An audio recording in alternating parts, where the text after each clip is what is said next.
Com todo o regime que existia de repressão, prisões, de assassinatos até, não é?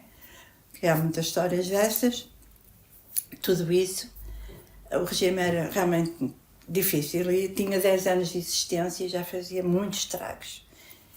Pronto, aí começou a criar-se a consciência deles, que isto é resultado deste regime que temos. E começaram a contestar. Pronto, aquilo foi uma bola de neve.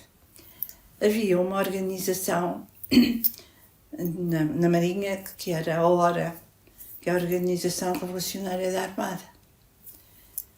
E o meu pai aderiu. Quando depois foi o julgamento, não é, das famílias, tudo ali cheio de esperança, que aquilo ia acabar bem, não é? Alguns não teriam tanta esperança, tinham mais consciência da realidade, mas quando a sentença foi lida, não é? Ninguém queria acreditar. Houve quem apanhasse 12 anos, e foi crescendo. Eu tinha um grupo maior com 16, 17, depois veio uns 2, 20, tinha a ver também com aquela verdura.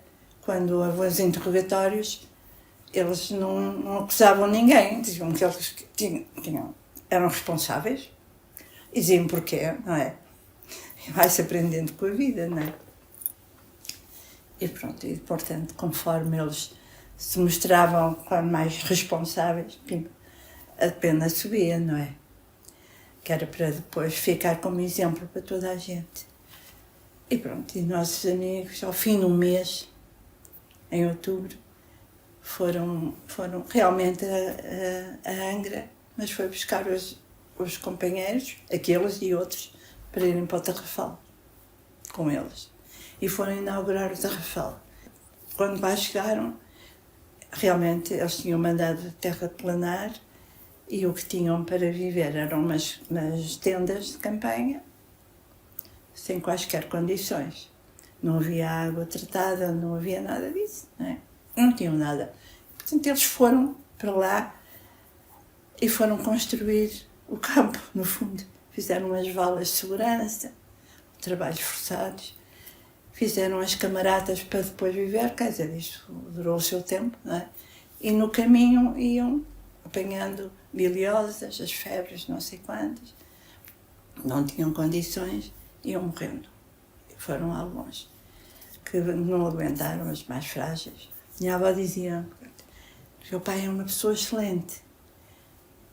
Pena aquelas ideias. Não é que sejam más, mas não se podem ter, não se podem exprimir, porque depois há a família, há isto e aquilo. É só isso, o resto, ele é ótimo e tal. E eu pensava, meu pai é uma boa pessoa. Se tem aquelas ideias, não podem ser más. Ele não pode ter más ideias. Pronto. E o meu pai, muito inteligente e sempre muito atento, apesar da distância, a determinada altura, quando eu fui para a primária, disse à minha mãe, olha, agora, a partir de agora, quando ela começar a saber escrever, mesmo com erros, deixa que seja ela, eu vou escrever cartinhas diretas e deixa que seja ela a responder. E não lhe corrijas nada, que eu quero ser eu. E foi assim. Eu pegava em folhinhas de caderno e escrevia ao pai. E o pai respondia-me e corrigia-me e dizia que não se escrevia assim, e explicava porque é que não se devia escrever. E explicava como, e depois ia-me dando conselhos. E o meu pai fez o seu papel. Eu depois cresci e comecei a perceber. Disse assim, como é que é possível, não é, isto acontecer? A verdade é que criou uma ligação fortíssima comigo. E quando o meu pai regressou, eu ia fazer 17 anos.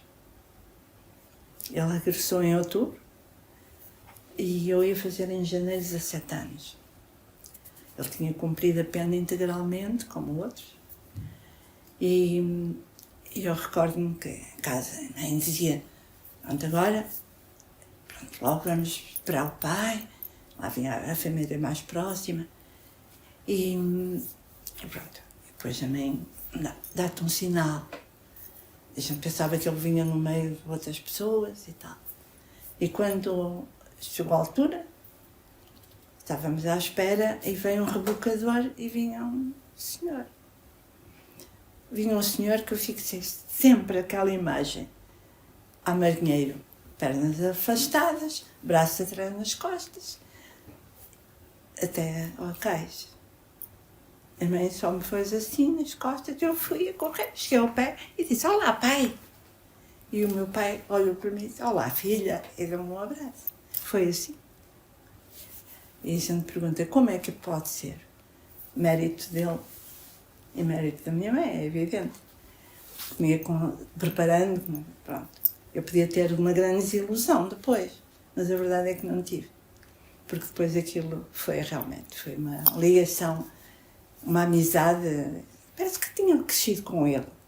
Foi fantástico. Politicamente, eu só sabia que a razão do meu pai estar preso, aquelas coisas. O resto, eu não tinha prática nenhuma, experiência nenhuma. Comprámos uns metros de pano e pintámos umas letras, recordo que eram pintadas a preto, muito mal, que a gente não tinha experiência nenhuma, mas pusemos, não é? Abaixo a guerra, não é?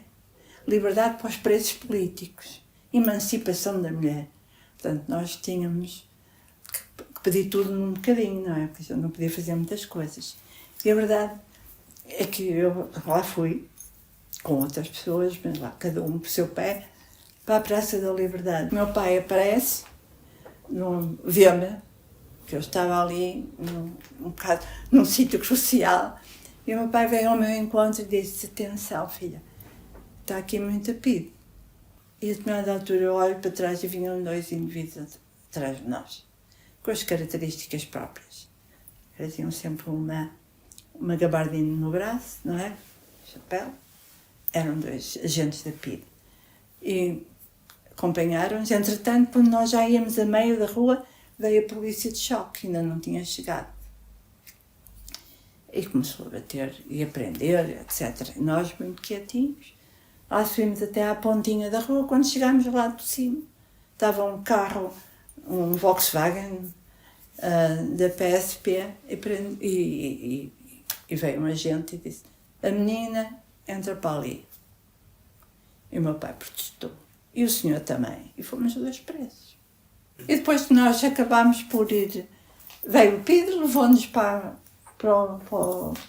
o heroísmo, e quando lá chegámos, pararam-nos, e meteram-me numa sala e deram-me uma carga de pancadas para acabar em beleza. De cavalo marinho mesmo. Não é? E chamaram-me os nomes. Era uma brigada que estava à espera. O meu pai foi para o outro lado, também me deram, mas eu ali falo do que sei. Foi mesmo, muito duro. Ainda não me dói, não é? Mas na altura foi muito, muito duro. Porque era o cavalo marinho com aquela ponta, não é? Nas pernas procuravam a parte dos seios, que eram as partes mais... Eu veio a vida, enquanto lá estive, a tentar fugir daquilo, encostada à parede. E, por fim, acabou aquela cena, meteram-me numa cela às escuras, estive lá umas horas, e, por fim, foram-me buscar e foram meter lá no tal quarto especial outra vez. E eu, quando aí vi, tinha uma cama, sem roupas, não tinha nada. E eu, quando vi a cama, estava tão cansada, tentei deitar, não consegui, porque eram tantas dores que eu nem tinha percebido, não é? Porque tinha sido mesmo duro. Pronto, acabei por ficar também, era jovem, não é? Acabei por ficar de joelhos, cabeça nos braços, e lá fiquei a noite a descansar, e os dias próximos também assim. E soube que o meu pai tinha também sido espancado, mas ele, ao contrário de mim, não se reagia, não é? Ainda era forte e reagia. De maneira que, ao fim do mês, soltaram-no.